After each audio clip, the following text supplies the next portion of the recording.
Hello, good morning, good morning.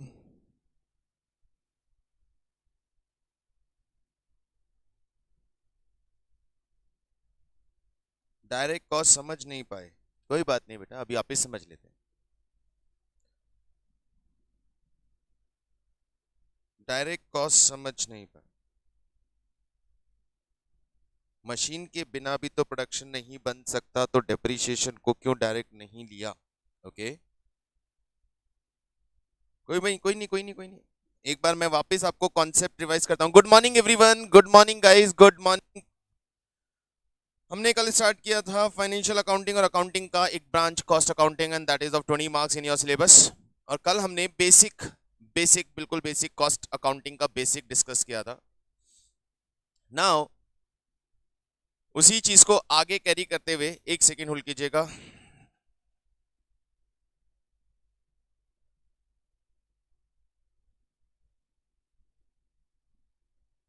उसी part को आगे कैरी करते हुए चलिए एक बार फिर बात करते हैं। Good morning, good morning.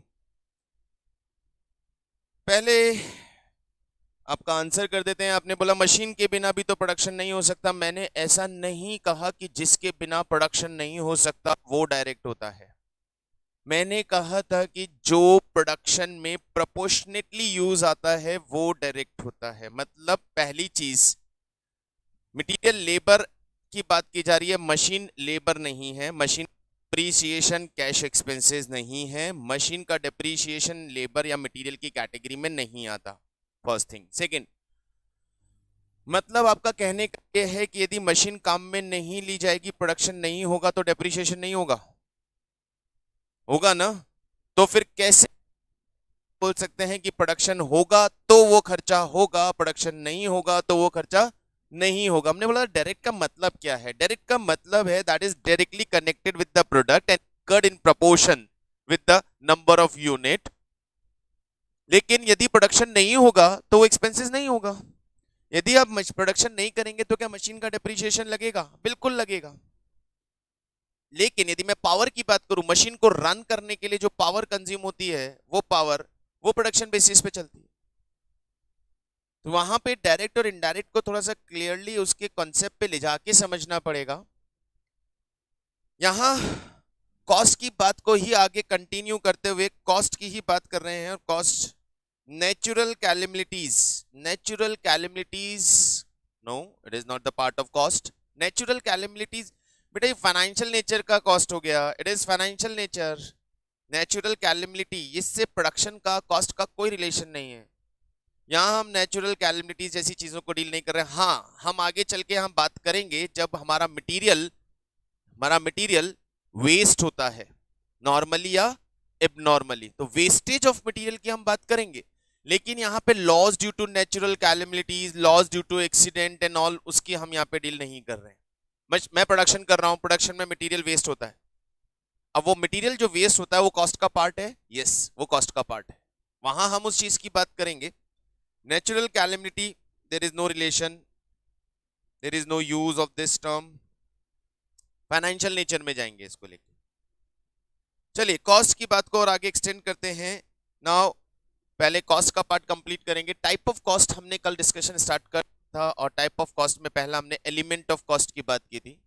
So there are element of cost, nature of और एलिमेंट, और एलिमेंट के बेसिस पे material, labour and expenses, all the three are discussed. ये बात हम ऑलरेडी कर चुके हैं कल की क्लास में। और एलिमेंट के बाद नेक्स्ट हमारे पास जो कॉन्सेप्ट है वो भी हमने बात कर लिया कि कॉस्ट को एलिमेंट दो और कैटेगरी में डिवाइड करते हैं। One is direct, other is indirect. So here degree of traceability to product, ये भी हम बात कर चुके हैं। अब आपको यहाँ पे क्या करना रहेगा, एग्जैक्टली आपका स्टडी मटेरियल के अंदर ये जो बाइफ्रिकेशन दिया है, कैटेगराइजेशन दिया है, आपको कैटेगराइजेशन उस नेम से याद करना पड़ेगा। रीजन बीइंग कि हम यहाँ पे एमसीक्यू के साथ डील करने वाले हैं। तो एमसीक्यू के साथ डील करने के साथ सबसे बड़ा प्रॉब्लम क्या आता है, क्वेश्चन इसी तरह से आ सकता है, which is the cost that is identified or defined as per the function or as per the traceability to product। तो traceability to product में good morning, good morning, good morning. Traceability to product, exactly नाम से याद करिएगा type of cost को। पहला element, element पे हमने बात की है मटेरियल, लेबर एंड एक्सपेंसेस की। सेकंड ट्रेसेबिलिटी टू प्रोडक्ट, याद रखिएगा नाम। प्रोडक्ट ट्रेसेबिलिटी का मतलब क्या है? ऐसा कॉस्ट जो प्रोडक्ट को देख के ट्रेस हो सकता है, प्रोडक्ट को देख के आइडेंटिफाई किया जा सकता है। लाइक इस प्रोडक्ट को बनाया तो इसमें मटेरियल कौन कौन सा लगा, इस प्रोडक्ट को बनाया तो इसको बनाने में लेबर किस किस ने कितना लगाया। ये जो ट्रेसेबिलिटी है, इससे जो कॉस्ट आइडेंटिफाई होती है वो है डायरेक्ट एंड इनडायरेक्ट ट्रेसेबिलिटी के बेसिस पे। ठीक है, अब बात करते हैं कुछ और टाइप ऑफ कॉस्ट की और कैटेगराइजेशन ऑफ कॉस्ट की। यहां हमारे पास एक कॉस्ट का फंक्शन दिया है, कॉस्ट बाय फंक्शंस। फंक्शंस के बेसिस पे, फंक्शंस के बेसिस पे दो तरह का कॉस्ट होता है। जितनी भी कॉस्ट एक प्रोडक्ट के ऊपर लगती है बनाने से लेके सेल करने तक, उस कॉस्ट को हम दो कैटेगरी यानी दो मेन फंक्शन हम परफॉर्म कर रहे हैं। पहला फंक्शन मैन्युफैक्चरिंग, दूसरा फंक्शन उस प्रोडक्ट को सेल करना, उसके लिए एडवर्टीजमेंट करना, उसके लिए एडमिनिस्ट्रेशन मैनेज करना।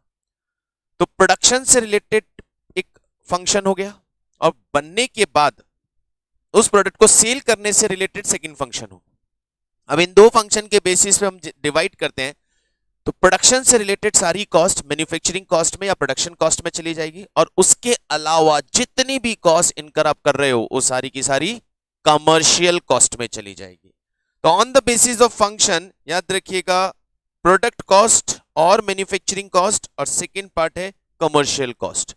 कमर्शियल कॉस्ट में क्या क्या आने what we are going to use, what we are going to include in commercial cost, what we are going to include in commercial cost.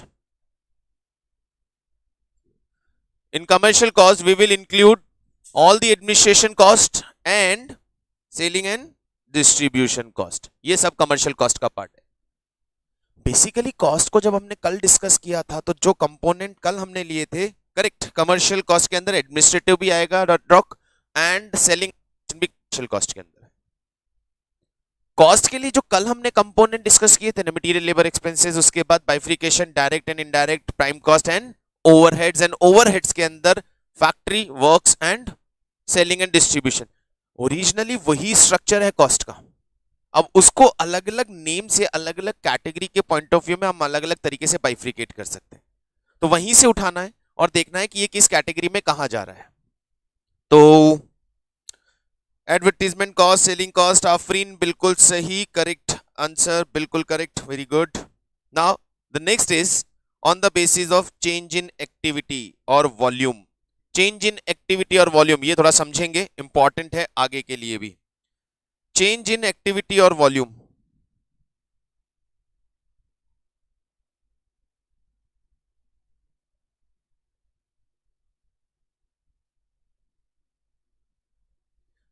On the basis of change in activity and volume, change in activity और volume के basis पे cost को हम कितनी category में divide मतलब समझते हैं। चेंज इन एक्टिविटी मतलब यह है कि सर यदि हम प्रोडक्शन इंक्रीज या डिक्रीज करते हैं तो ऐसा कौन सा कॉस्ट है जो उस प्रोडक्शन के साथ, वॉल्यूम के साथ, एक्टिविटी के साथ, नंबर ऑफ यूनिट्स के साथ चेंज होता है या चेंज नहीं होता।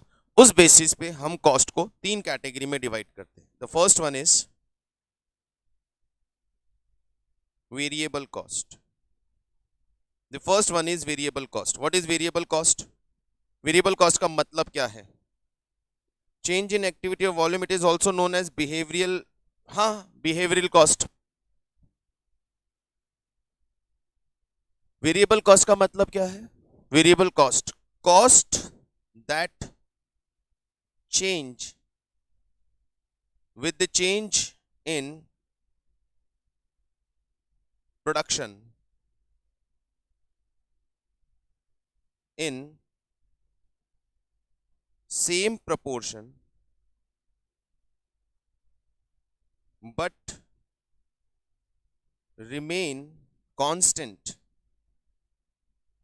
per unit। ये जो मैंने यहाँ पे लाइन लिखा है, करेक्ट, ये जो मैंने यहाँ पे लाइन लिखा है वो एग्जैक्टली वही लाइन आप यूज करें, वही टर्म यूज करें। क्या बोला हमने?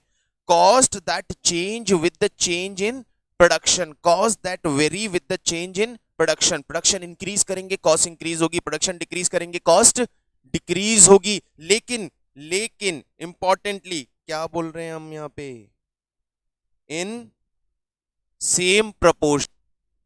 सेम प्रपोर्शन, सेम प्रपोर्शन का मतलब जितना परसेंट प्रोडक्शन में चेंज आएगा एग्जैक्टली उतना ही change cost, that is known as. और इसका एक मेन फीचर ये है, ये क्या रहता है? Constant per unit. ये पर यूनिट कांस्टेंट रहता है। जैसे सपोज हम यहां 1000 यूनिट्स बना रहे हैं और 1000 यूनिट पे हमें जो कॉस्ट गिवन है वो कॉस्ट है 5000 रुपीज। 1000 कॉस्ट गिवन है 5000 रुपीज।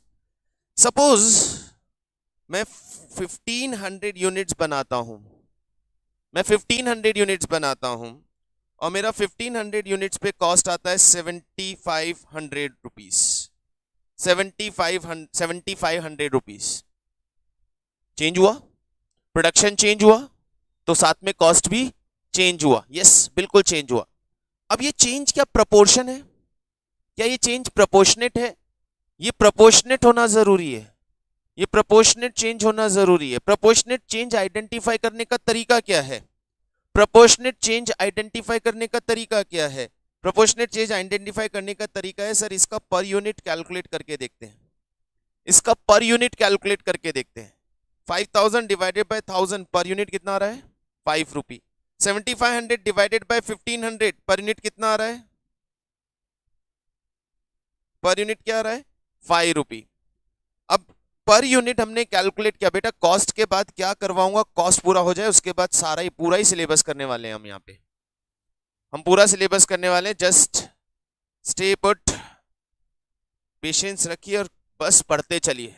हमें पूरा सिलेबस करना है, हमें सिर्फ सेलेक्टिव सिलेबस पे नहीं जाना है एग्जाम में भी। और ये 20 मार्क्स का पोर्शन है आपका, and then 20 marks short short मिलते हैं इस चैप्टर से। यहां पे हमने पर यूनिट कैलकुलेट करके देखा। Cost is changing but changing proportionately and per unit remain constant. इस तरह की कॉस्ट को हम बोलते हैं वेरिएबल कॉस्ट। प्रोपोर्शनेट का मतलब क्या है सर? यहां पे प्रोडक्शन में 50% का इंक्रीज आया है, देन कॉस्ट भी एग्जैक्टली 50% इंक्रीज है। That is known as proportionate change. लेकिन प्रोपोर्शनेट चेंज आइडेंटिफाई करने का सबसे सिंपल तरीका क्या है? पर यूनिट कैलकुलेट कर लीजिए। परफेक्ट, पर यूनिट कैलकुलेट कर लीजिए। पर यूनिट कैलकुलेट करके चेक कीजिए, यदि ये कॉस्ट पर यूनिट सेम रहता है इसका मतलब वेरिएबल कॉस्ट है। Simplest way of identifying variable cost is calculate per unit variable cost. If per unit cost remain constant, it is variable. Change होना, proportionate change होना, उसका identification per unit से। तो variable cost का मतलब clear? Second type of cost that we have is fixed cost. Cost that remain unchanged with the change in production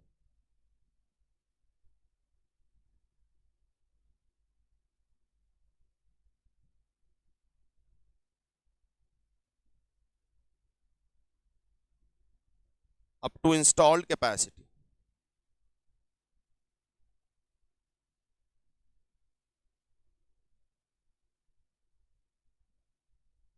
ऐसा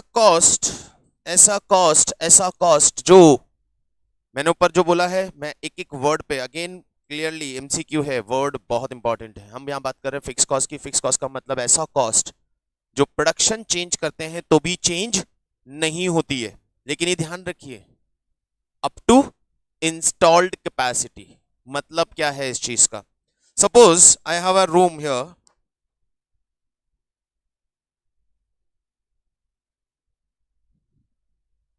I have a room in front of me and the sitting capacity of this room is 200 students suppose. तो इस room का rent जो मैं पे कर रहा हूं, suppose the rent of the room is 50,000 rupees per month और यहां पे 200 का सिटिंग कैपेसिटी है। if there are 10 room, still the rent will be 50,000. if यहाँ पे स्टूडेंट 50 हो जाते हैं तो भी रेंट 50,000, स्टूडेंट 100 होता है तो भी रेंट 50,000, 200 होता है तो भी rent 50,000. Number of unit change होने के बाद भी कॉस्ट चेंज नहीं हो रहा है. लेकिन यदि मेरे पास नंबर ऑफ स्टूडेंट 250 हो जाते हैं तब क्या रेंट 50,000 ही रहेगा? सर इस रूम का रेंट तो 50,000 रहेगा, लेकिन 250 स्टूडेंट को अकोमोडेट करने के लिए मुझे रूम चेंज करना पड़ेगा, बड़ा रूम लेना पड़ेगा कैपेसिटी के बाहर जाने के लिए, तो मेरा फिक्स कॉस्ट चेंज होगा. तो फिक्स कॉस्ट चेंज होती है, लेकिन सब्जेक्ट टू कैपेसिटी के बियॉन्ड जा रहे हो. तो under the capacity, installed capacity, जितना भी प्रोडक्शन अप डाउन हो, आपकी कॉस्ट यदि चेंज नहीं होती तो उस कॉस्ट को हम फिक्स कॉस्ट बोलते हैं. तो ध्यान रखिएगा, कैपेसिटी पर यूनिट डिक्रीज होती है ऐसा नहीं बोलेंगे, डिपेंड करता है प्रोडक्शन कम हो रहा है या ज्यादा. प्रोडक्शन ज्यादा होता है तो पर यूनिट डिक्रीज होती है, प्रोडक्शन कम होता है तो पर यूनिट इंक्रीज होती है. इसलिए फिक्स कॉस्ट को कभी भी पर यूनिट कैलकुलेट नहीं करना, फिक्स कॉस्ट को कभी भी पर यूनिट कैलकुलेट नहीं करना, क्योंकि ये पर यूनिट चेंज होती रहती है. पर यूनिट चेंज, इसका per unit number of unit पे डिपेंड करता है. कॉस्ट तो कांस्टेंट है, रेंट कांस्टेंट है. यदि रेंट ले रहा हूं, 100 स्टूडेंट बैठे हैं, 50,000 का रेंट है, तो हर स्टूडेंट पे 500 रुपए का रेंट आ रहा है. और वहीं 200 बच्चे बैठ गए तो हर स्टूडेंट पे 250 का रेंट आ रहा है. तो रेंट यानी फिक्स कॉस्ट कभी भी पर यूनिट कैलकुलेट नहीं करनी है. याद रखिएगा, आगे के लिए बहुत इंपॉर्टेंट कॉन्सेप्ट है ये. If per unit fixed cost is given to you, convert that per unit fixed cost in amount, because per unit fixed cost को यदि आपने per unit ने उसको fixed cost बल बना दिया. एग्जांपल लेता हूं, 1000 यूनिट्स बना रहे हैं हम, 1000 यूनिट्स बना रहे हैं, my fix cost is 50,000 rupees. 1000 units बना रहे हैं रुपीज, मैं 2000 यूनिट्स बना रहा हूं, my fix cost will be 50,000 rupees. मैं 2000 यूनिट्स बना रहा हूं, my fix cost will be 250, still will remain same. Per unit निकाल के देखें, पर यूनिट यहां पे आ रहा है कितना, 50 रुपीस. 2000 यूनिट पे पर यूनिट कैलकुलेट करके देखें, 2000 यूनिट पे पर यूनिट कितना आ रहा है, 25 rupees. Can you tell me what will be the amount of fixed cost if I will produce 3000 units?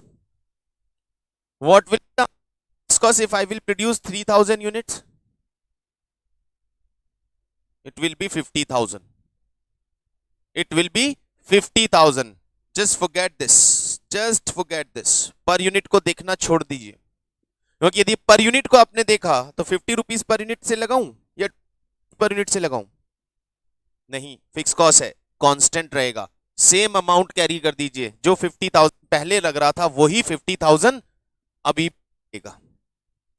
चलिए मैं इसको एक अलग तरीके से बोलता हूं. Suppose information, we are producing 3000 unit and my fix cost is 30 rupees per unit. If I will produce 4000 unit, what will be my fixed cost? पर प्रोडक्ट वेरी करता है, पर प्रोडक्ट वेरी करता है. बेटा क्या कह रहे हो, क्या बोल रहे हो? पर प्रोडक्ट वेरी करता है मतलब नहीं आएगा ड्रॉ फिक्स कॉस्ट का, पर यूनिट से वही अमाउंट नहीं आएगा. देखिए अभी बताइए, चलिए आंसर की बात समझ में आई है तो 3000 यूनिट्स बना रहा हूं, fix cost is 30 rupees per unit, and if I will produce 4000 unit, what will be my fix cost? यदि 3000 यूनिट्स हम बना रहे हैं, fix cost 30 rupees per unit है, यदि हम 4000 यूनिट बनाएं तो हमारी फिक्स कॉस्ट कितनी आएगी? 30,000.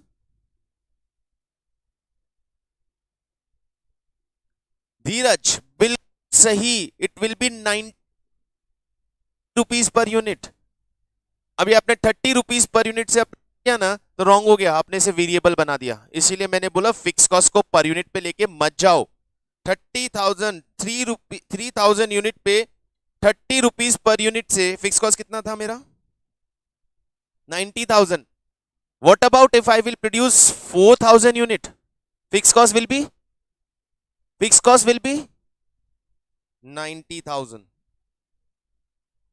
Not 30 rupees per unit. Per unit नहीं लेना है, यही बात बोल रहा हूं मैं बार बार। फिक्स कॉस्ट को यदि पर यूनिट उठा लिया ना, गलत कर दिया आपने, क्योंकि fix cost per unit same कैसे रह सकती है? सेम रहने का मतलब आप 4000 यूनिट पे फिक्स कॉस्ट कितनी लगा दोगे? 1,20,000। आपने तो चेंज कर दी फिक्स कॉस्ट, 30,000 यूनिट पे 90,000 थी, 4,000 यूनिट पे 1,20,000 हो गई। ये तो वेरिएबल कॉस्ट बन गई ना, जो प्रोडक्शन के साथ चेंज हो रही है। इसलिए ये मिस्टेक मत करना। Yes, perfect, it will be 90,000। बिल्कुल केयरफुली ध्यान रखिए, जिस भी लेवल पे आपको फिक्स कॉस्ट यदि पर यूनिट फॉर्म में दे दिया गया है, उसको सिर्फ उसी लेवल से मल्टीप्लाई कर सकते हो आप। उसको सिर्फ उसी लेवल से मल्टीप्लाई करके टोटल अमाउंट कैलकुलेट करो, and on any other level the total amount will continue. 90,000 जिस लेवल पे दिया है ना, सिर्फ उस लेवल पे कैलकुलेट करना है, और फिर वही अमाउंट हर लेवल पे अप्लाई होगा। That is known as fix cost. Very good, perfect. What about semi variable? The next one is,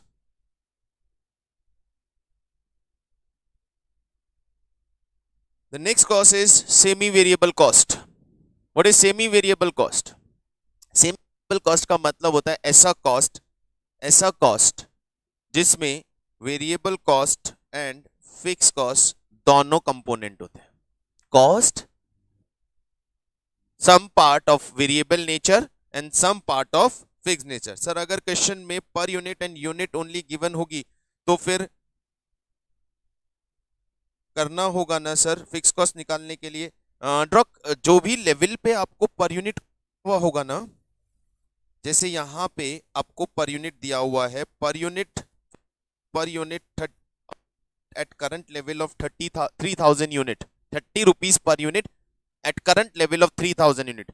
जिस भी लेवल पे पर यूनिट निकालने को दिया हुआ है, सिर्फ उसी लेवल पे उसे मल्टीप्लाई करना है, और किसी दूसरे लेवल पे उसको as it is per unit apply नहीं करना है। If only one level is given और उसी लेवल पे फिक्स कॉस्ट पर यूनिट में दिया है, तो उसी से मल्टीप्लाई करना रहेगा। लेकिन दूसरे किसी लेवल पे यदि कैलकुलेट करना है तो वो पुराना वाला ही यूज करना रहेगा। Correct. Semi variable cost is cost that include nature of both the cost, variable cost as well as fix cost. मतलब सर कुछ part of that cost will vary with the production and some part of that cost will remain constant। ऐसा कोई cost mind में आ रहा है? बिल्कुल correct, right. ऐसा कोई एग्जांपल माइंड में आ रहा है? ऐसा कोई कॉस्ट जो प्रोडक्शन के साथ, कुछ पार्ट प्रोडक्शन के साथ, कुछ पार्ट यूनिट्स के साथ, पार्ट फिक्स है।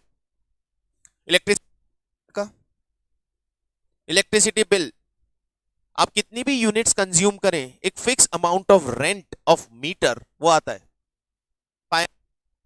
तो बिल आएगा, चाहे आप इलेक्ट्रिसिटी काम में लें या ना लें। लेकिन उसके ऊपर का जो बिल है वो डिपेंड करता है कि आपने कितना यूनिट इलेक्ट्रिसिटी कंज्यूम किया। तो ऊपर का जितना भी बिल होता है, एडिशनल 500 के ऊपर का जो बिल होता है वो हो गया वेरिएबल, क्योंकि वो नंबर ऑफ यूनिट से कनेक्टेड है। और अप टू 500 जो बिल है वो हो गया आपका fixed. No depreciation, no no no no no repair, no, गलत गलत गलत जवाब। डेप्रीशिएशन कैसे सेमी वेरिएबल हो सकता है भाई? डेप्रीशिएशन इधर फिक्स होता है या वेरिएबल होता है, उसे सेमी वेरिएबल की कैटेगरी में मत डाल दीजिएगा, क्योंकि उसमें से हम फिक्स और वेरिएबल पार्ट अलग अलग नहीं कर सकते। तो यहां पे जैसे आपका repair समाओ we can say Delhi में फ्री है, कोई बात नहीं, दिल्ली में इलेक्ट्रिसिटी फ्री है बेटा। इलेक्ट्रिसिटी दिल्ली में आप 2000 कंज्यूम को पता चलेगा बिल कितना आता है। फ्री में कुछ नहीं मिलता है हिंदुस्तान में, जहां फ्री में जो चीज मिलती है उसका वसूल कहीं ना दूसरे तरीके से कर लिया जाता है। वो हमें पता नहीं चलता कि कहां पे किसने क्या वसूल लिया हमसे।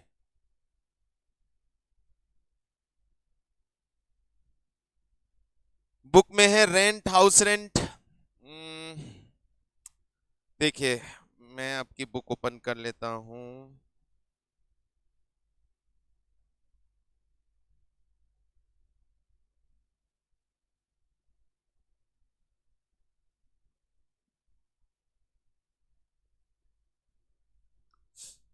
बेटा बुक में दिया है ना, तो फिर तो सोचने का ही नहीं है।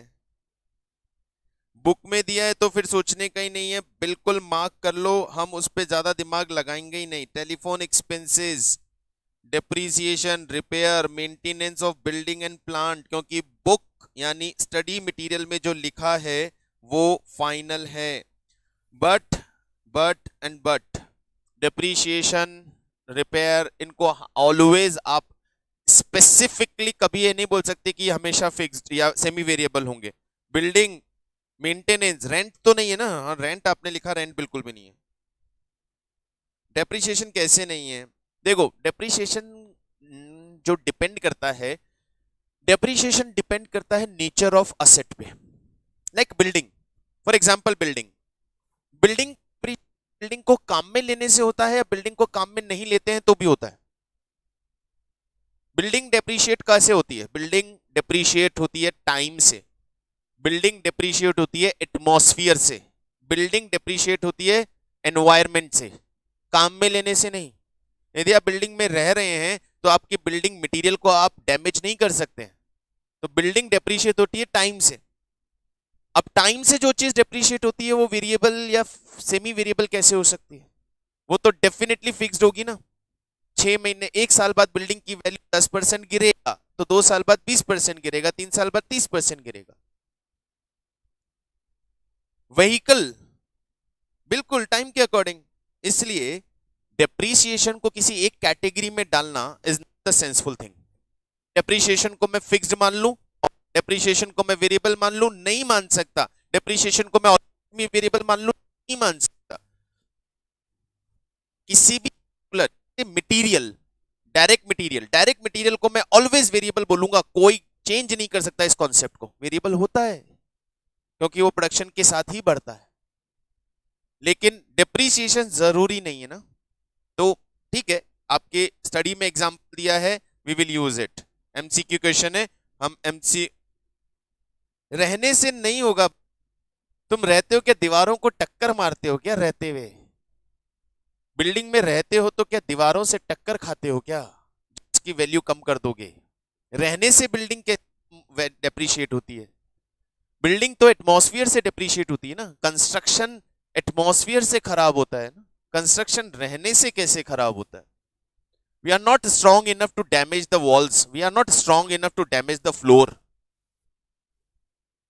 The damage due to atmosphere और environment, and that is fixed.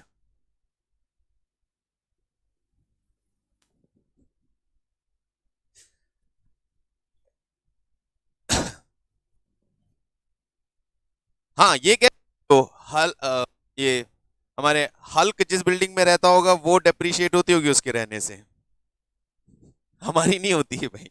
चलो, मशीन टाइम के अकॉर्डिंग बेटा, मनीषा डिपेंड करता है मशीन टाइम के अकॉर्डिंग या प्रोडक्शन के अकॉर्डिंग? मशीन डिपेंड करता है। मशीन, कुछ मशीन्स ऐसी होती हैं लाइक यदि हम बात करें इलेक्ट्रॉनिक इक्विपमेंट्स की, तो टेक्नोलॉजिकल चेंजेस से वो टाइम के अकॉर्डिंग डेप्रीशिएट होती है।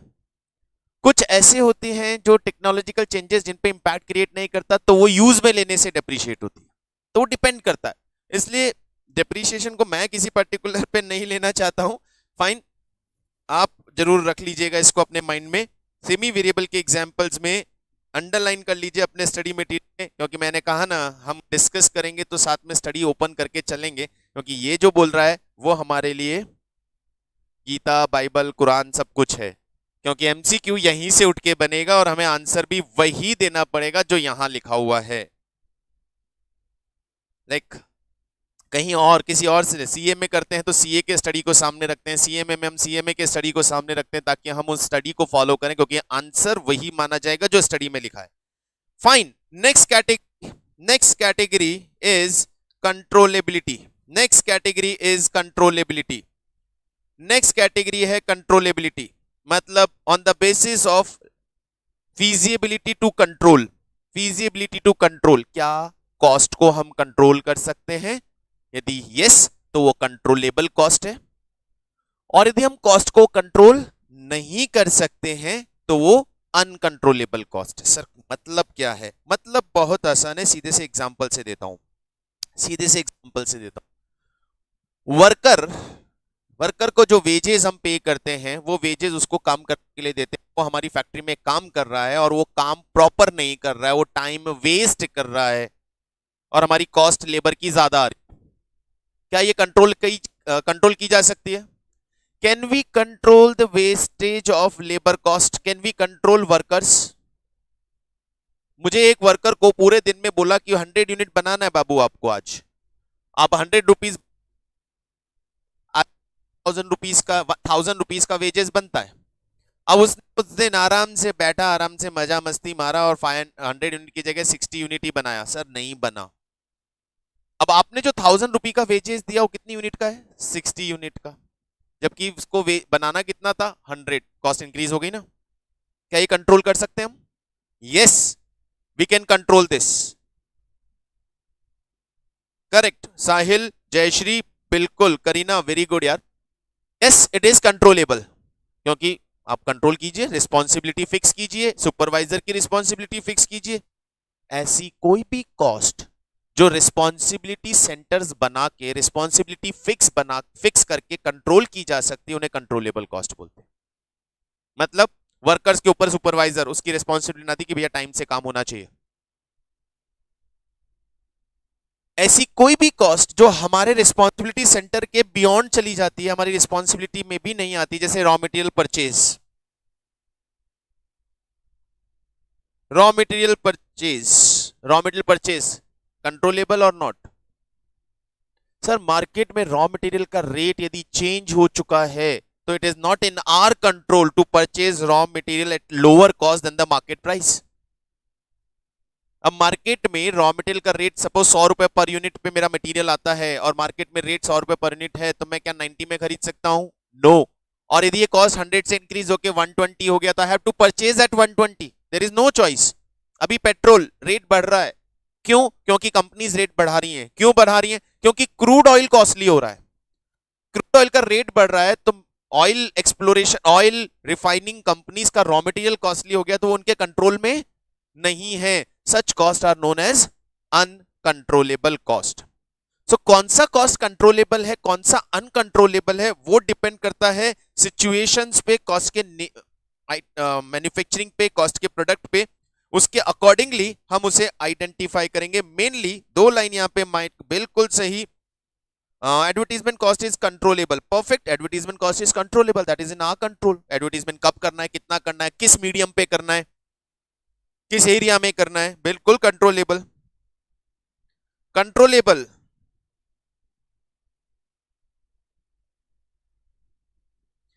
direct material, direct labor, overhead expenses are controllable by lower level of management। यहां हम बात कर रहे हैं किस चीज के कंट्रोल की?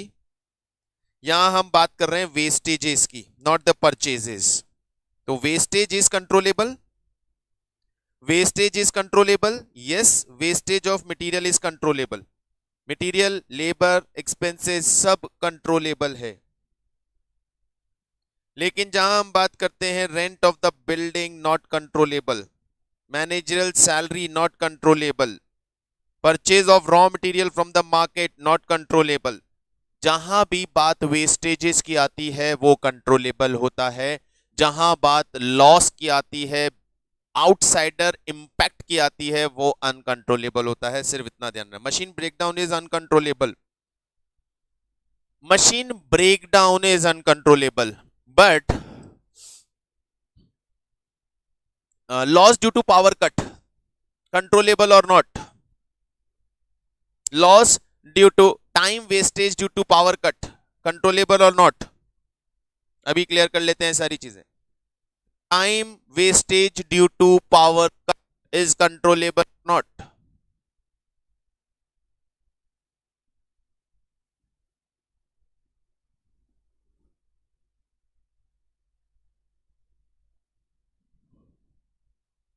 कंट्रोलेबल।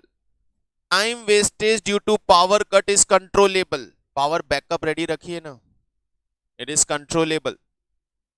पावर कट हुआ कैसे? पावर कट तो हो सकता है, we can't control power cut, but we can control the wastage of time due to power cut.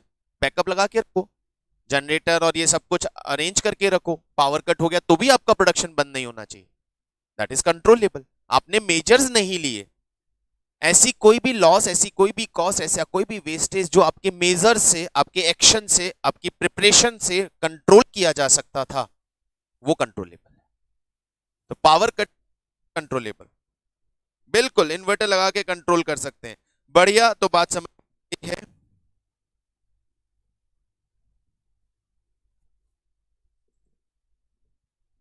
Depreciation, insurance, administration, overhead allocated and rent allocated are uncontrollable. Allocation सारा uncontrollable होता है बाबू। Allocation जितना भी होता है बेटा सारा uncontrollable होता है, क्योंकि ये allocated part of cost है। Allocated का मतलब क्या होता है? इनकर्ड कहीं और हुआ है और हम पे चार्ज कर दिया गया है। Like we are running our 4 sections. Our academy is running 4 section nationwide. CMA section अलग चल रहा है, CS, CA and junior section, 4 section में काम कर रहे हैं हम। अभी सीएमए सेक्शन एक ब्रांच है, मुझे सीएमए का मेरा प्रॉफिट लॉस कैलकुलेट करना है, सीएमए सेक्शन का मुझे कॉस्ट कैलकुलेट करना है। ऑफिस का जितना भी खर्चा हो रहा है वो किस सेक्शन पे हो रहा है? ऑफिस में जो भी कॉस्ट लग रहा है वो किस सेक्शन पे लग रहा है? ऑफिस का कॉस्ट सीए सेक्शन का है, सीएमए का है, सीएस का है या जूनियर का है? सर ऑफिस का कॉस्ट तो सारे सेक्शंस के लिए हो रहा है। तो ऑफिस की कॉस्ट को क्या किया उन्होंने 4 से डिवाइड करके, सपोज 1 लाख रुपए का ऑफिस का एक्सपेंसेस आया, उसमें 25,000 सीए में डाल दिया, 25,000 सीएमए में डाल दिया। अब सीएमए सेक्शन सपोज मैं मैनेज कर रहा हूं, तो मेरे सेक्शन पे 25,000 का ऑफिस कॉस्ट आ गया। मैंने सर ज्यादा है, मैंने सर ज्यादा क्या है, अलोकेटेड है, 1 लाख हुआ था, 4 में डिवाइड करना था, कर दिया। Can I control this? No, it is not in my control. ये ऑफिस का कॉस्ट है, ऑफिस में इंकर्ड हुआ है, मुझे तो चार्ज किया गया है। तो जो भी अलोकेटेड पार्ट ऑफ कॉस्ट होता है तो कभी भी कंट्रोल नहीं हो सकता। Natural calamity, natural calamity damage मैं पहले ही बता चुका हूं, यस ये लॉस है। यदि ये लॉस है तो ये एबनॉर्मल लॉस है। एबनॉर्मल लॉस उसको 2 कैटेगरी में रखते हैं हम, एक नेग्लिजेंस, एक नेचुरल। तो आपने नेचुरल कैलेमिटी बोला, तो वो अभी आग लगना नेचुरल कैलेमिटी है क्या? आग लग गया गोडाउन में, हो गया, कंट्रोलेबल और अनकंट्रोलेबल?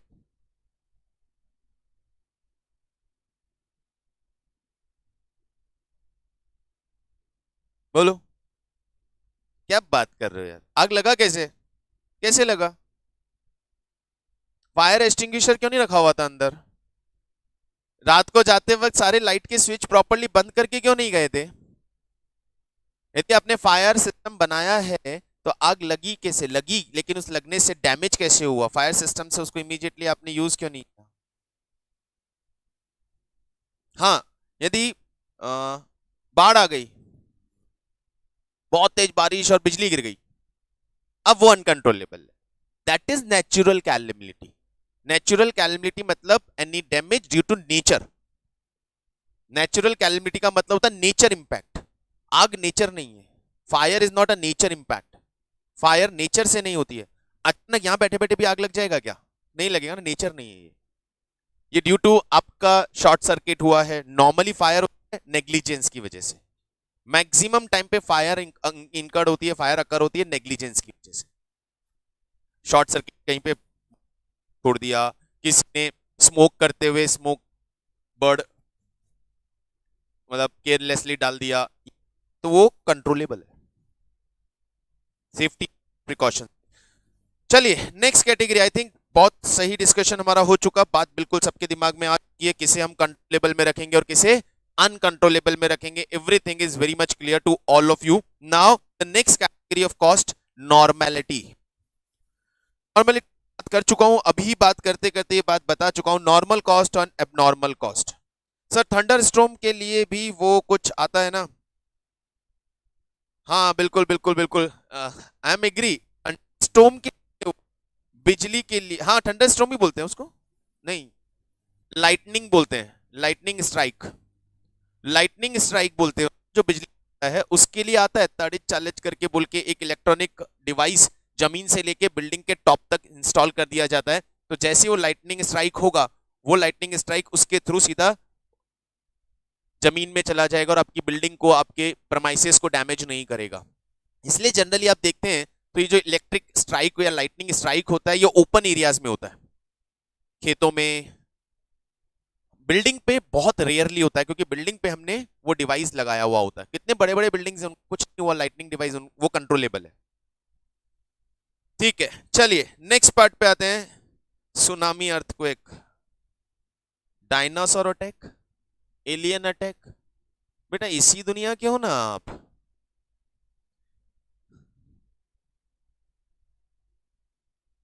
मैं हमारी दुनिया की बात कर रहा हूं,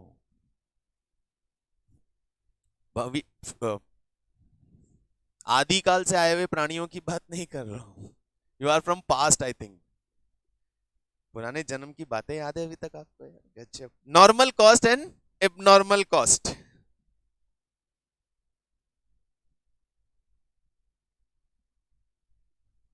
normal cost, abnormal cost. Normal cost, normal cost एक और कैटेगरी बात कर चुके हैं। नॉर्मली जो कॉस्ट इनकर होती है वो नॉर्मल, और एबनॉर्मल कॉस्ट का मतलब any reason that is beyond our control. तो सो कॉल्ड अनकंट्रोलेबल इवेंट को जब हम बोलते हैं तो एबनॉर्मल कॉस्ट में beyond, that is beyond our control, anything that is beyond our control. बस बस बस यार, ठीक है।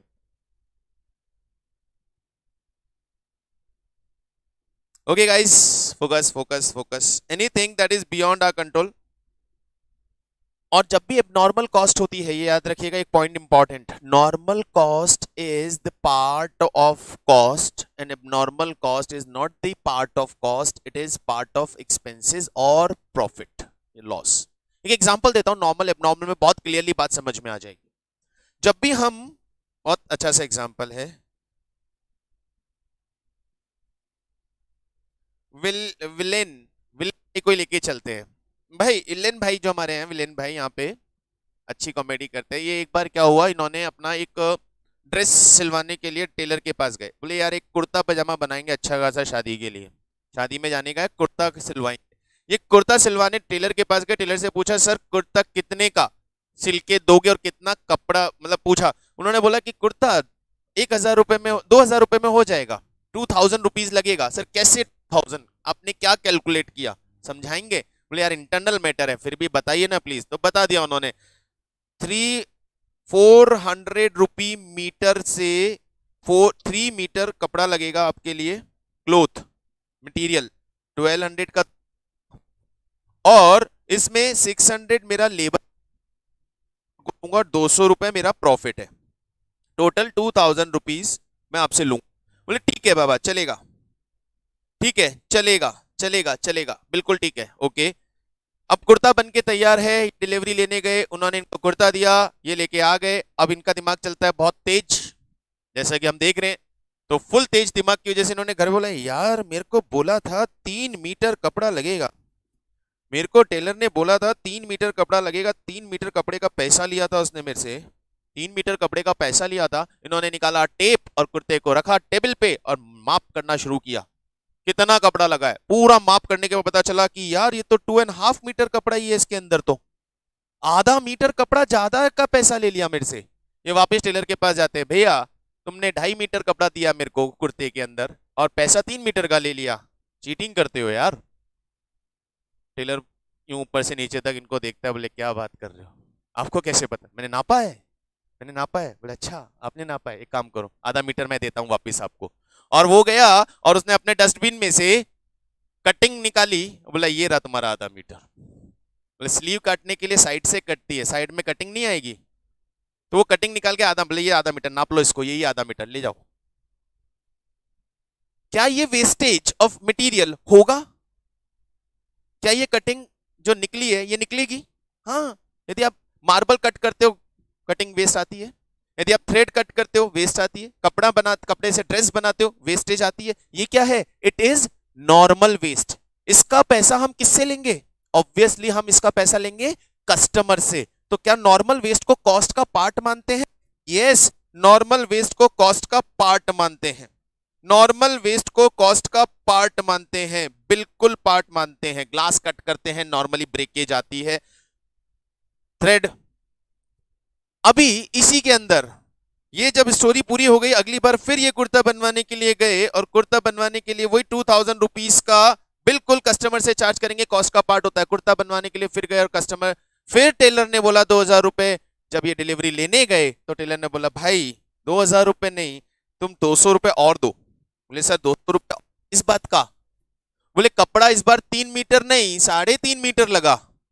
कपड़ा आपके कुर्ते में 3 मीटर नहीं 3.5 मीटर लगा। बोले वो कैसे? बोले यार मैं, ये देखो ये रहा वेस्ट आधा मीटर और। बोले ये कहां से आया? बोले मैं कटिंग कर रहा था, पीछे से वाइफ ने आवाज लगाया, मैं डर गया, मेरा कैंची गलत चल गया तो एक स्लीव गलत कट गया, तो मुझे उस स्लीव के लिए आधा मीटर कपड़ा और लाना पड़ा।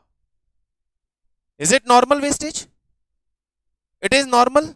No, it is due to abnormal reason. और क्या इस वेस्टेज को आप कस्टमर से चार्ज करेंगे? क्या इसकी कॉस्ट कस्टमर पे जाएगी? क्या इसको कॉस्ट में इंक्लूड करेंगे? नहीं, ये उसका खुद का प्रॉब्लम है, नेग्लिजेंस। इसलिए abnormal reasons, abnormal part of the cost, ये कहलाता है abnormal cost. And I think normal and abnormal is very much clear to you guys. ठीक है, perfect.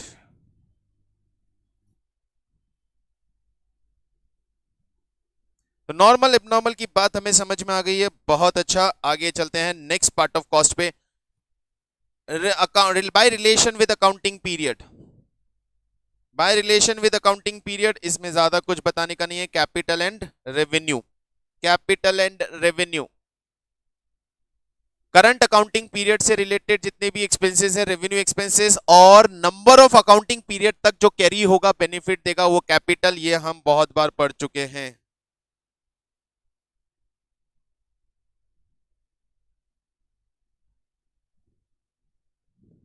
By time, time, time के बेसिस पे, टाइम के बेसिस पे, टाइम के बेसिस पे दो तरह का कॉस्ट है, historical cost and predetermined cost. Historical cost का मतलब, हिस्टोरिकल कॉस्ट का मतलब जब भी हम कुछ परचेस करते हैं, जिस प्राइस पे हम उसे परचेस करते हैं, यदि हम उसी प्राइस पे उसे रिकॉर्ड करते हैं तो that is known as historical cost. Historical cost का मतलब the costs which are ascertained after being incurred are called historical cost. After being incurred मतलब ऐसा कोई भी कॉस्ट जिसका हमने पेमेंट किया तब वो हमें पता चला, उसे हम हिस्टोरिकल कॉस्ट बोलेंगे। और ऐसा कोई भी कॉस्ट जो प्री डिटरमाइन रेट से हमने चार्ज किया, उसे प्री डिटरमाइन कॉस्ट बोलेंगे। कैसे सर? समझ में नहीं आया? समझ में नहीं आया, बिल्कुल इसका भी एग्जांपल लेते हैं। सपोज मुझे एक नया बैच अनाउंस करना है और उस बैच में मैं क्या फीस रखूं ये मुझे डिसाइड करना है। तो मैंने कहा कि यार पहले कॉस्ट निकाल लेते हैं, कॉस्ट क्या लगेगी, कॉस्ट क्या लगेगी। तो कितनी कॉस्ट नोट्स की आएगी, ये कॉस्ट किस पे डिपेंड करती है कि कितने स्टूडेंट क्लास में होंगे। ये मुझे कब पता चलेगा? जब एक्चुअली बैच रन होगा और मैं उनको नोट्स दूंगा और उनका प्रिंटिंग करूंगा, then I will come to know कि कितना नोट्स का कॉस्ट आएगा। It is known as historical. Rent कितना चार्ज होगा, इलेक्ट्रिसिटी का खर्चा कितना आएगा, सर ये तो आप पिछले साल से चेक करके देख लो। तो लास्ट ईयर के बेसिस पे कितना रेंट लगता है, कितना इलेक्ट्रिसिटी का खर्चा होता है, वो मैंने कैलकुलेट करके लाया और वही एज इट इज इस आने वाले बैच के लिए अप्लाई दिया। क्योंकि मालूम है बैच 3 महीने चलने वाला है, 3 महीने का कितना रेंट लगने वाला है, 3 महीने का कितना इलेक्ट्रिसिटी खर्चा हुआ है on an average past years में, वो मैंने क्या किया, एज इट इज कैलकुलेट कर लिया। सर पिछले साल 3 महीने का रेंट लगा था 1.5 लाख रुपए, इस बार भी 1.5 लाख रुपए चार्ज कर दें? कर दो, कम ज्यादा देखा जाएगा, अभी तो कर दो। इलेक्ट्रिसिटी, सर हर महीने 10,000 रुपए का बिल आता था, अभी भी हर महीने 10,000 का बिल मान ले, मान लो, क्योंकि ऑन एन एवरेज वही चीजें चलाने वाले हैं जो हम पहले चलाते थे। तो ये क्या कहलाती है? प्री डिटरमाइंड कॉस्ट, ऐसी कॉस्ट। करेक्ट, बिल्कुल फिक्स कॉस्ट प्री डिटरमाइन कर सकते हैं। ऐसी कॉस्ट जो past experience, past calculation, past में जो इनकर्ड हुई उसके बेसिस पे अपने फ्यूचर के लिए अज्यूम कर लिया, कैलकुलेट कर लिया, that is known as predetermined cost, जिसे हम एब्जॉर्प्शन बोलते हैं, जो हम इंटर लेवल पे आएंगे तो उसे डिटेल में, बहुत डिटेल में इन सबको पढ़ेंगे। ठीक है, तो ये है historical cost and predetermined cost.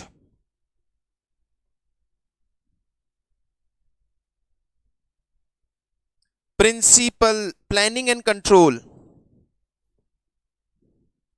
Planning and control. Next bifurcation हमें दिया है on the basis of planning and control. On the basis of planning and there are two type of cost, budgeted cost, standard cost. Budgeted cost, standard cost. Budgeted cost का मतलब अभी जैसे हमने बोला ना प्री डिटरमाइंड, बजट का मतलब ये है प्री डिटरमाइंड। फ्यूचर में हमारे किसी भी एक्शन पे, किसी भी प्रोडक्शन पे, किसी भी प्रोडक्ट पे कितनी भी क्वांटिटी जो हम बना रहे हैं उस पे कितनी कॉस्ट इनकर हो सकती है, उसका बजट प्रिपेयर करते हैं। एस्टिमेशन, वो एस्टिमेशन क्या कैसे लाते हैं सर? हम पास्ट एक्सपीरियंस उठाते हैं और पास्ट एक्सपीरियंस में, पास्ट कॉस्ट में, पास्ट डेटा में जो फ्यूचर में चेंजेस एक्सपेक्टेड हैं उनको इनकॉर्पोरेट करते हैं और फिर एक बजट बना लेते हैं। सर पिछले साल हमारा रेंट 50,000 था, इस बार लैंडलॉर्ड ने बोला है 5% बढ़ाएगा, तो रेंट विल बी 55,000, बजट में डाल दिया मैंने। Sir last year the material cost was 100 rupees per unit, this time market में मटेरियल सस्ता हो गया, 90 में मिल जाएगा, 90 रुपी पर यूनिट, मटेरियल कॉस्ट डाल दिया मैंने। क्या बना रहा हूं? बजट। तो यहां बजट के बेसिस पे, एस्टिमेशन के बेसिस पे, पास्ट डेटा में फ्यूचर डेवलपमेंट को इनकॉर्पोरेट करने के बाद जो कॉस्ट निकल के मेरे पास आ रही है उसे हम बोलते हैं बजटेड कॉस्ट।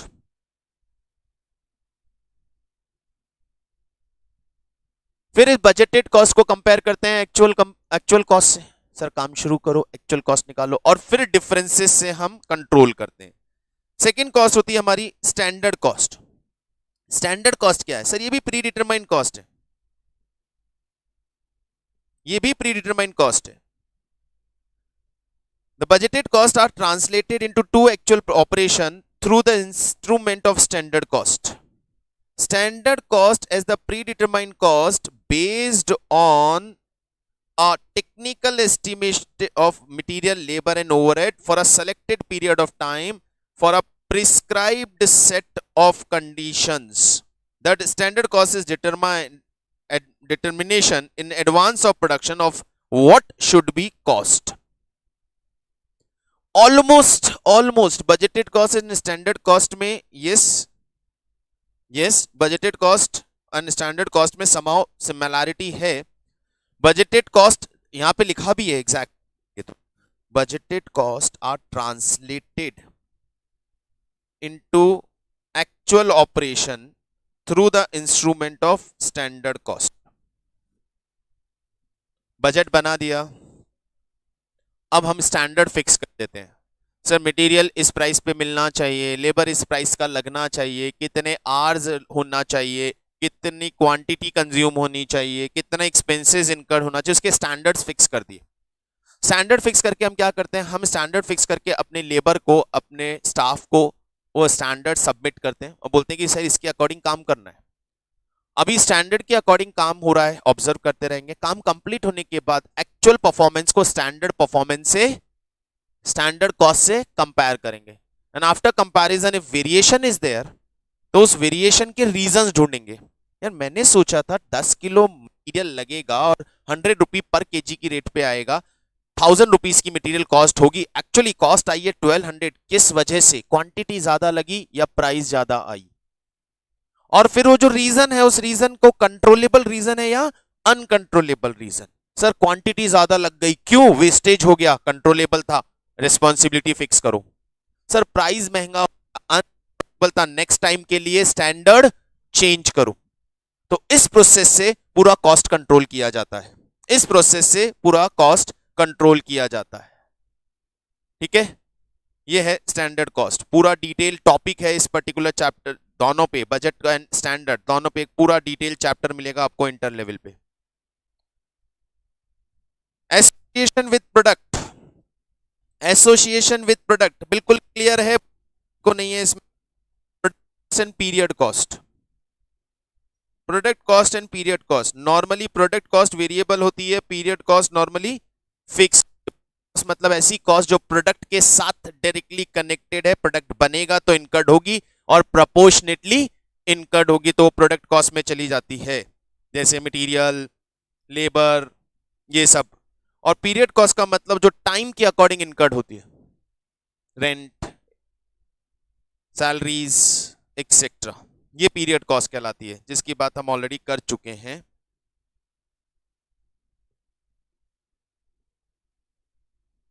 और lastly cost that are related to managerial decision. Managerial decision से रिलेटेड कॉस्ट, ये सारी कॉस्ट मैनेजमेंट को डिसीजन लेने में हेल्प करती है। तो हमने कॉस्ट को अलग अलग नाम से अलग अलग कैटेगरी में डिवाइड किया है, पर्पस मैनेजरियल डिसीजन, जो आपको काम आएगा नेक्स्ट ईयर नेक्स्ट लेवल पे, बहुत इंपॉर्टेंट चैप्टर मार्जिनल कॉस्टिंग के अंदर, जहां हम मैनेजमेंट रिलेटेड मैनेजरियल डिसीजंस को वर्कआउट करेंगे। Marginal cost, what is marginal cost? Cost of producing an additional unit is marginal cost. Cost of an additional unit, एक extra unit, current level of production से एक extra unit हम बनाते हैं, तो उस एक एक्स्ट्रा यूनिट को बनाने में जो एक्स्ट्रा कॉस्ट आती है उसे मार्जिनल कॉस्ट बोलते हैं।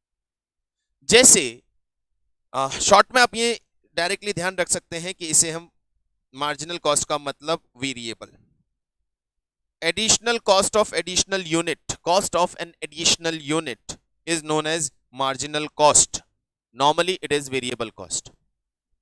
जैसे कोई भी एग्जांपल ले लो, क्लास का एग्जांपल वापस ले लेते हैं। If there are 20 students studying in my class, rent उतना ही लगेगा, इलेक्ट्रिसिटी उतना ही लगेगा। ऐसा कौन सा कॉस्ट है, जैसे एक नया स्टूडेंट आता तो मुझे कौन सा कॉस्ट इनकर करना पड़ेगा? नोट्स।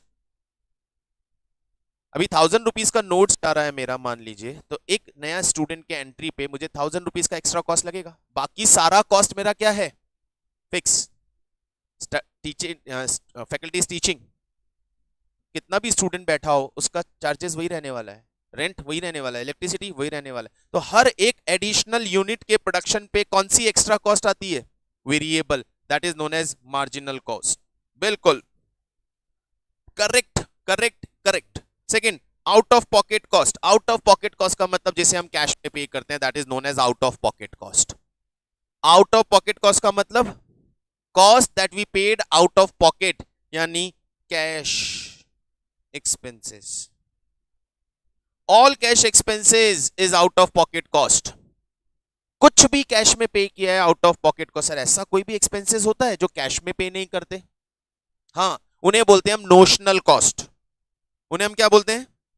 Notional cost. जैसे मैं खुद के प्रेमाइसेस में अपना बिजनेस रन कर रहा हूं, क्या मेरे प्रेमाइसेस का कोई रेंट मुझे पे करना है? मैं अपने खुद के प्रेमाइसेस में अपना बिजनेस रन कर रहा हूं, क्या मुझे मेरे प्रेमाइसेस का रेंट पे करना है? Answer is no. तो क्या रेंट की कॉस्ट नहीं आ रही है? क्या मैं रेंट को एज अ कॉस्ट अपने प्रोडक्ट में इंक्लूड? सर रेंट तो आप ही के प्रेमाइसेस, रेंट तो आपने पे किया ही नहीं ना। अरे किया तो क्या भाई, प्रेमाइसेस है, प्रेमाइसेस यूज कर रहा हूं, रेंट का कॉस्ट तो बनता है। यदि मेरा नहीं होता तो कहीं और से लाके पे करता, और यदि मेरा यूज नहीं करता तो इसका रेंट तो मिलता मुझे, वो नहीं मिल रहा, तो इनडायरेक्टली मैं पे नहीं कर रहा लेकिन मेरे रेंट का कॉस्ट तो लग रहा है। ऐसे कॉस्ट कहलाते हैं नोशनल कॉस्ट, इंप्लिसिट कॉस्ट। और यदि कैश में पे कर रहे हैं तो out of pocket. Interest on capital is notional cost, interest on own is notional cost. Correct, बिल्कुल सही। Rent of own premises is notional cost.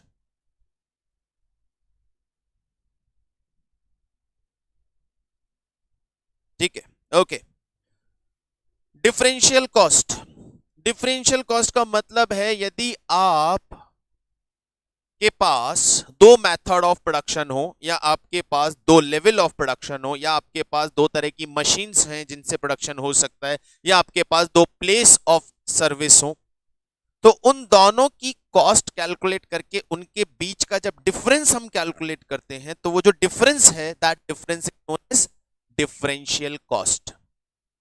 मैं यहां पे कैलकुलेट कर रहा हूं कि मैं 100 यूनिट बनाता हूं तो ये कॉस्ट आता है, और 150 यूनिट बनाता हूं तो ये पर्टिकुलर कॉस्ट आता है। एडिशनल यूनिट कितना बनाया? 50। इस 50 के एडिशनल यूनिट को बनाने का जो एडिशनल कॉस्ट आ रहा है, डिफरेंस आ रहा है, वो डिफरेंशियल कॉस्ट। तो level of method, two pattern, two activity, two machines, two math procedures, या टू लेवल ऑफ ऑपरेशंस के बीच में जो कॉस्ट का डिफरेंस है, वो डिफरेंशियल कॉस्ट कहलाता है।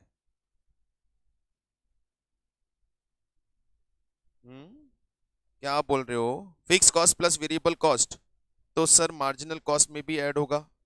Marginal cost is variable cost. Total cost निकालने के लिए मार्जिनल कॉस्ट के अंदर फिक्स कॉस्ट ऐड करना रहेगा, यस। बट जब हम मार्जिनल कॉस्ट कॉन्सेप्ट को यूज करते हैं तो हम टोटल कॉस्ट से ज्यादा बेटर तरीका यूज करते हैं, कंट्रीब्यूशन वाला। वो नेक्स्ट ईयर का, नेक्स्ट लेवल का कॉन्सेप्ट है, वहीं डिस्कस करें। Sunk cost. संक कॉस्ट का मतलब, संक कॉस्ट का मतलब, संक कॉस्ट का मतलब लेमैन की लैंग्वेज में बात करें तो संक कॉस्ट का मतलब होता है ऐसा कोई भी कॉस्ट या एक्सपेंसेस जिसका पेमेंट कर चुके हो और वो वापस रिकवर नहीं होगा, that is known as sunk cost. जिसका पेमेंट कर चुके हो, that is known as sunk cost. क्या उसे अब रेलेवेंट माने डिसीजन के लिए? नहीं सर, जब जेब से निकल चुका तो अभी क्या, निकल चुका तो अभी क्या। मान लीजिए फॉर एग्जाम्पल, मान लीजिए आपने क्लासेस लेने के लिए एक अकेडमी को ज्वाइन कर लिया, और ज्वाइन करने के बाद आपने सपोज फीस 30,000 का फीस दे दिया। देन आफ्टरवर्ड्स आपने हमारी क्लासेस का डेमो देखा, और आपको बाद में देखने को मिला, आपने देखा कि यार शिट, मैंने तो वो ज्वाइन कर लिया, मुझे तो नॉलेज एकेडमी ज्वाइन करना है। अब नॉलेज एकेडमी ज्वाइन करने हमारी फीस मान लीजिए 20,000। अब 20,000 नॉलेज एकेडमी ज्वाइन करने की fees 20,000 that you have to pay. तो क्या जो वो 30,000 आप पे कर चुके हो वापस मिलेगा? नहीं, वो क्या है? डूब गया। That is known as sunk cost. मतलब अब कोई चॉइस नहीं भाई, वो तो डूब गया, अभी आपको 20,000 अलग से देना है। अभी आपके पास दो चॉइस और आ गए कि वन इज नॉलेज एकेडमी और वन इज बी एकेडमी, एक और कोई है। इन दोनों में से कोई एक आपको चूज करना है। तो इनको चूज करते वक्त वो जो 30,000 प्रीवियसली पे कर दिया है उसे कंसीडर करोगे? नहीं, क्यों? वो तो damage has done, payment is out of your pocket, now that can not be recovered, that is known as sunk cost. Correct, it is not relevant. Historical costs which are not relevant for decision making, you can't say historical cost बेटा, historical cost में difference थोड़ा सा आ जाएगा। हम इसे बोलते हैं expenses incurred in past that cannot be recovered in future decision, that is known as sunk cost. irrelevant, बिल्कुल सही। imputed and notional cost कर चुके हैं। imputed, implied, notional, imputed, implied, implicit, notional, सबका मतलब एक ही है, यानी assumed, मतलब जिसका पेमेंट कैश में नहीं होता हम अज्यूम करते हैं, जैसे कि rent of the own premises, interest on the own capital, salary of the own efforts, commission on the sales conducted by owner itself. ये सब imputed, implied, implicit, नाम याद रखिएगा सारे। imputed, implied, implicit, notional।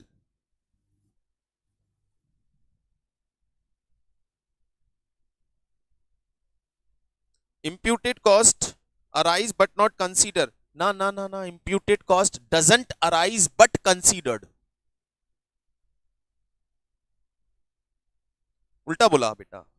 imputed cost doesn't arise but considered, ऐसी cost जो arise नहीं होती, जिसका पेमेंट नहीं होता, लेकिन उसे कंसीडर किया जाता है, that is imputed, that is imputed।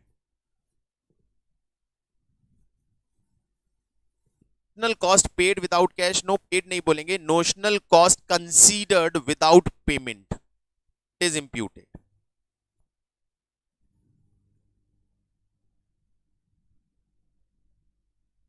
Actually कोई कॉस्ट इनकर नहीं होता है लेकिन हम उसे कंसीडर करते हैं।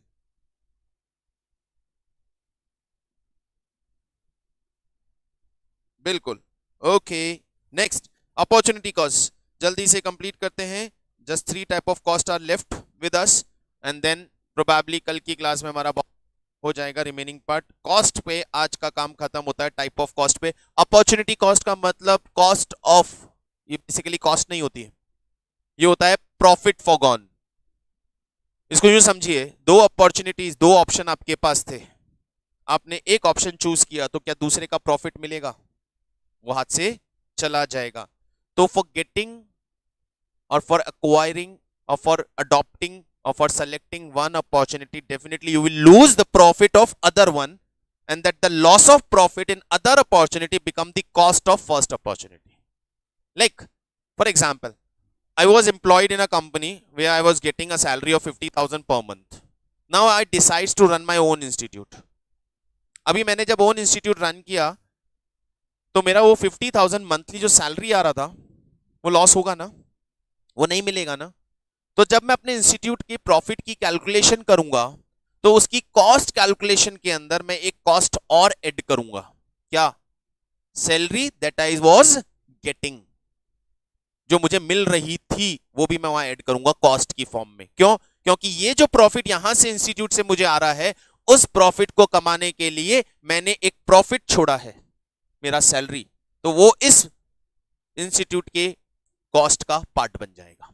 That is known as opportunity cost. एक एग्जांपल लेता हूं, एक एग्जांपल और लेता हूं. माय एम्प्लॉई इज देयर, मुझे एक बैनर लगवाना था, एक जगह बैनर लगवाना था. मैंने बात किया किसी से, तो उसने बोला सर बैनर लगाने का मैं 1000 रुपये चार्ज लूंगा. मैंने मेरे एम्प्लॉय को बोला भाई तू ही लगा के आ जाए यार, 1000 रुपये बच जाएगा क्योंकि उसको तो सैलरी दे रहा हूं मैं. He says sir I am indulge in this particular work, मैं ये नोट्स प्रिंट कर रहा हूं सर. अभी मैं उसको बैनर लगाने के लिए भेज दूंगा, वो बैनर लगा सकता था, वो बैनर लगाने जा रहा था, जिसका मुझे, मैंने बोला नहीं यार नोट्स इंपॉर्टेंट है, डू वन थिंग, तुम प्रिंटिंग करो, बैनर मैं किसी और से लगवा लेता हूं. तो जो नोट्स बनाने की कॉस्ट थी वो कॉस्ट 1000 रुपए से बढ़ गई. जो नोट्स प्रिंटिंग की कॉस्ट थी वो कॉस्ट 1000 रुपए से बढ़ गई. कैसे? क्योंकि उस नोट्स को बनाने के चक्कर में एम्प्लॉय वो बैनर लगा के नहीं आ पाया, जिसके लिए मुझे किसी और से बैनर लगवाना पड़ा और वो 1000 रुपए लेके गया. यदि नोट्स बनाने की कॉस्ट उस अपॉर्चुनिटी कॉस्ट से बढ़ गई तो ऐसी कॉस्ट को हम अपॉर्चुनिटी कॉस्ट, बिल्कुल ठीक, करेक्ट. रिप्लेसमेंट कॉस्ट, किसी भी पर्टिकुलर प्रोडक्ट या कॉस्ट को, किसी मशीन को किसी और से रिप्लेस करने पे जो कॉस्ट इनकर्ड होती है that is replacement cost. Avoidable and unavoidable बात ऑलरेडी हम कर चुके हैं. ऐसी कॉस्ट हम मेजर्स लेके, कंट्रोल प्रोसीजर्स अप्लाई करके, प्रीकॉशंस लेके अवॉइड कर सकते हैं, इनकर्ड ना होने दें. ऐसी कॉस्ट को अवॉइडेबल बोलते हैं. और यानी यूं कह सकते हैं कंट्रोलेबल, अनकंट्रोलेबल. अवॉइडेबल जिसको अवॉइड कर सकते हैं, अनअवॉइडेबल जिसे हम अवॉइड नहीं कर सकते. जैसे मैंने यहाँ पे 5 एम्प्लॉय काम करते हैं and almost I use to see कि रोज 3-4 घंटे 2 एम्प्लॉय खाली रहते हैं. मैंने कहा एक एम्प्लॉय को कम कर देते हैं और दूसरा जो खाली रहता है उसका लोड उस पर बढ़ा देते हैं, तो एक एम्प्लॉय का सैलरी कंट्रोल हो सकता है, अवॉइड हो सकता है. हाँ sir it is avoidable. Why you are appointed 5 persons, 4 से भी काम चल जाएगा. तो एक पर्सन को मैंने डिटैच कर दिया, निकाल दिया, उसका जो सैलरी था वो avoidable part of the cost था.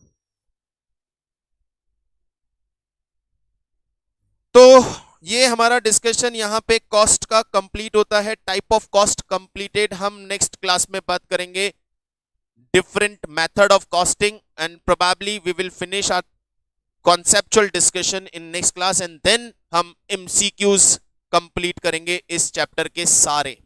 ठीक है, चलिए तो आज के लिए बस इतना, फिर मिलते हैं. Bye, see you. आज सर जा रहे हो सर स्टेट्स में, आप क्या कराओगे? नहीं बेटा जा रहा हूं, जाना पड़ेगा ना यार, जाना तो पड़ेगा.